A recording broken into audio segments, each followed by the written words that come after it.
Hello everyone! For today's video guys is magluto taog paksiw na tulingan. Pero before natin siya ipaksiw is hinafko ko muna siya sa pagprito natin. So after that one is prepare natin yung ating lalagyan. Lagyan po natin siya sa ilalim ng mga spices, onion, garlic, ginger. So lagay po natin, tapos maglagay tayo ng ating isda. So yan, na half prito na natin yan para hindi siya malansa. So yan po yung ating way ng pag-cook kung try natin. So lagyan din natin ng sili, yung red bell pepper po, and yan, lunod muna natin yung ating mga isda. This is paksiw na tulingan, or sa Binisaya or sa Cebuano it's inununan nga tulingan. So, here we go. Lagay po natin ang lahat ng mga spices natin. And then, yan, lagyan po natin ng konting asin. Meron ding onion leaves, suka. Lagyan po natin siya ng suka. And then, dahon ng sili. Then, nilagyan din ko ng dahon ng sili. So, yan. Seasoning para mas lalo pa siyang sasarap.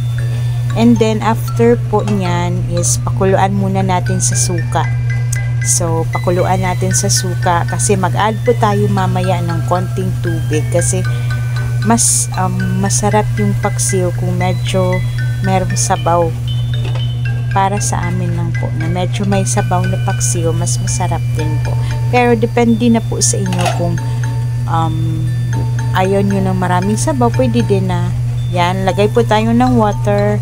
So yan, maglagay tayo ng tubig para po may konting sabaw. Then i-add natin yung natitira nating mga dahon niya ng sili at saka onion leaves. So yan, then yan, simmer lang natin to ng ilang minuto, and then para mas lalo pa siyang sasarap. So ito na, kumukulo na siya, yung mga sili siya, napakabango po ng mga spices niya, napakabango ng amoy pa lang is ulam na. So I hope you like it. Magustuhan po ninyo ang recipe na ito, pero depende naman po kung meron kayong other version ng pag-cook nito, pwede din.